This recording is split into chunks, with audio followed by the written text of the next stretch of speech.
Hello and welcome. I'm Ryan from Art is My Weapon, and I'm autistic, and I'm going to be talking about autism stimming and 5 different types of stimming and the subgroups and how I stim and how stimming or lack thereof has affected me in my life. Stimming stands for self-stimulatory behavior. Stimming in autism is categorized as having or making unusual noises, sounds, or movements. I would just run around and go, Shmee! Everyone stims, first of all. Neurotypical stim by getting angry, for example, maybe in yelling, or yoga, or video games, or compulsively watching TV and having that in the background. Sexy time, going for a run.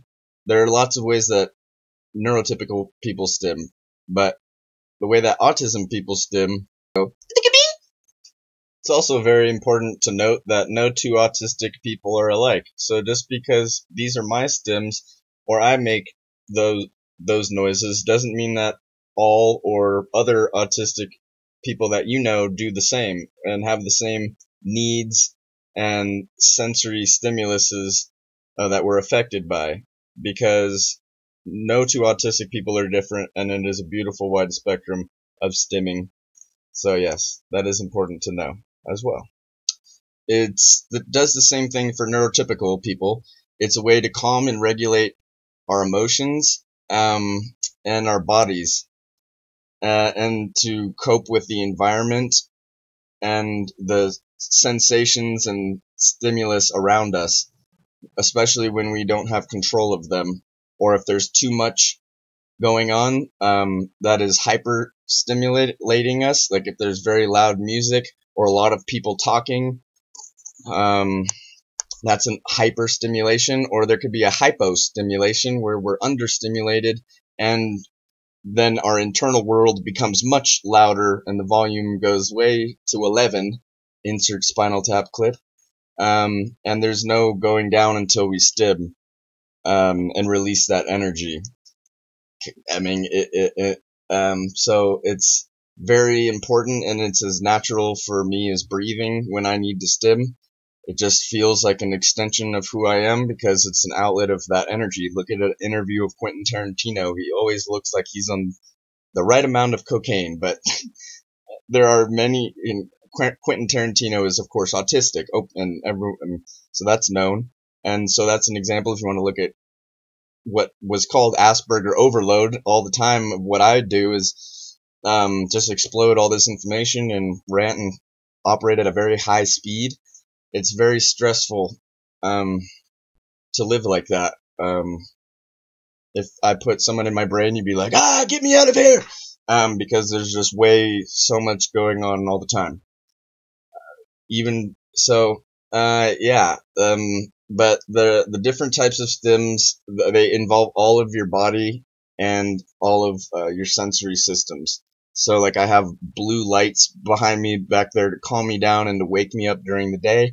And in the evening, I'll put on deep dark red lighting to calm me down and bring those chemicals, neurochemicals, to calm me down and to decrease that cortisol. I'm doing like this with my hands as I'm talking, which is great because I have lots of stimming toys here. And I'll show all these right now. But yeah, I mean, this is just an example of one that I have on my desk. It's got a little hole in here, so there's like a rubber thing inside, and it's got all these textures, and I can press in, and just these different feels, textures of this, and the pressure that's in there is a nice thing to just have by the desk. But so the first type of stim for autistic that we like to do is is tactile. So I'll just go into tactile stimming now. And so tactile stimming, just any of these things that you like to touch, textures. This one is really great. I just got this package from my birthday, from my mom. So this one you can hear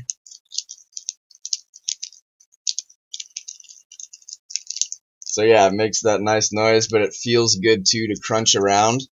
And you can just, so yeah, that's one example, and this twists and goes in a bunch of different ways. And I'll leave the link for the description and all of these things. So one of the most famous visual and tactile and auditory and is a fidget spinner. So this is a classic one. As you see, I got hypnotized slowly there and stopped talking because But yeah, so those are very important. I like this thing right here. And it's got a marble in it, and you can push it back and forth. And this is just a great way for me to stim and to have this in my hand, and I can just pop this back and forth, and it feels really nice. And it's got this marble in here, so very cool. There's just there's this one where it's got, this just goes like this, and it's got this rubber wheel, and it moves like this, and it's smooth metal, but then the rubber is smooth and squishy. And so this is a great thing that comes on a keychain, and you can just move it around like that. So simple things that you can keep on you. Here's a little, let's see, I don't think we're gonna be able to see it. Okay, yeah, it's a little dog that's squishy and feels nice to hold and touch. So those are some examples of tactile stimulation. There's visual stimulation, which would be like a fidget spinner. But the lights, like I said in the background, are very important visual stims for me. Audio, I go in between sensory avoidant and sensory seeking for audio. But I am mostly sensory avoidant when it comes to noises. I like listening to my own music when I can control it and if I'm in the right mood. But I don't have anything playing. I do have, so I like to have, it depends, but I do need music, and I do need something talking to me in the background a lot of the time. But then sometimes I get too overwhelmed and I need to turn off all noise and sound. So yes, oral fixation. I smoked from 17 until 28 years old, and I still have a vape. So smoking, I've bitten my nails since I was a little kid, 4 years old, biting my nails. I would bite like my arm hair like this, like a weirdo.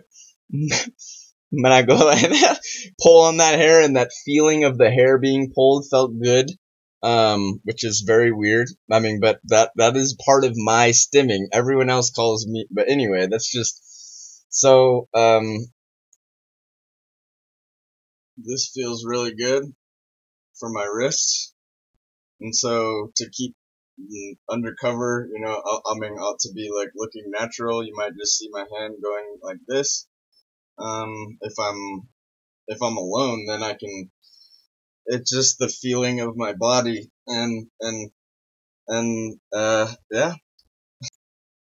And also weighted blankets are very important for me. The feeling of weight and just pressure. I love hugs and having Chipper, my dog baby, lay on me, and that weight feels very comforting. So that's another tactile sensory feeling that I need as well. And like I mentioned in the other video, I learned how to cut my hair because I don't like people touching my hair, and the loud noises from the hair dryers and all the talking. Getting a haircut was very stressful, so I just had to eliminate that situation altogether. But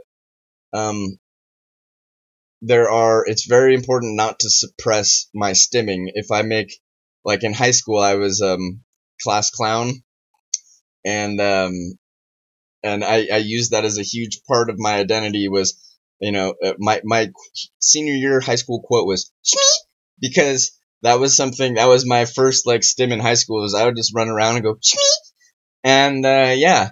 And so that was it's just a high pitched noise that, I mean, that was one of the first ones, for like high school friends that would remember me. But before that, I mean, I would just always be flapping around, jumping, and, making noises, but people would laugh with me. And so, I mean, I mean, laugh at me, but I was laughing with them. So people liked me because they just thought I was a weird, funny, silly person. But those were my autism stims. So if you know someone who is autistic, please let them stim. Taking that away from them is debilitating, and crippling. But when I don't feel like I'm safe to stim, then that leads to other negative forms of self-harm or, you know, self-injurious methods, or negative ones like, you know, being caught in a negative thought loop and thinking that mind reading, and people thinking that people hate me or judging me or I'm doing something, or I'll go into selective mutism, which I'll talk about in another video, or in isolation, or pacing in circles, and that leads to raised blood pressure and increased cortisol rates, which is the stress hormone. So, if you know someone, please don't make them have to suppress their feelings, and their stim, whatever, and, you know, as long as it's not hurting you, it's something that's very necessary for me to do, to jump around and to make noises and to go, because that's just how I do it. And when I go, it releases all that energy that's pent up inside me. Same thing with moving my arms. So yeah, that was just, and also with audio, when I have Parallelia and Echolalia from a kid as a child too, and Parallelia is when you repeat what you just said, and then Echolalia is when you repeat what someone else just said, because we just like the sound of words, like chalupa, which is a fantastic word, or bubble, or nipple blossom, or spicy mango slice, or, you know, so like any random word, bubble, bubble, bubble, bubble, bubble, like, that just sounds good. Like, come on.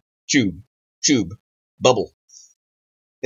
That is an audio stim for me as well. So, there's, the tactile, movement that I went over with, my body and, wanting to dance. I've got, oh, sorry, Bailey. I've got a guitar, so I can,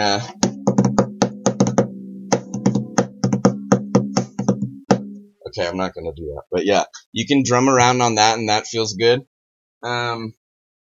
And I mean, I have a bow and arrow for repetitive motions, and when I feel like my fingers, because when the brain damage happened, I stopped losing function of my fingers, so when that happens and it gets bad, these stims like this are really important for me to regain confidence and to just regain actual function of my fingers. I'm looking around for other stims. Yeah, so I like to paint. This is my toothbrush holder. But I like to paint everything, you know. So if your kid if you're an autistic parent, and let your kid paint.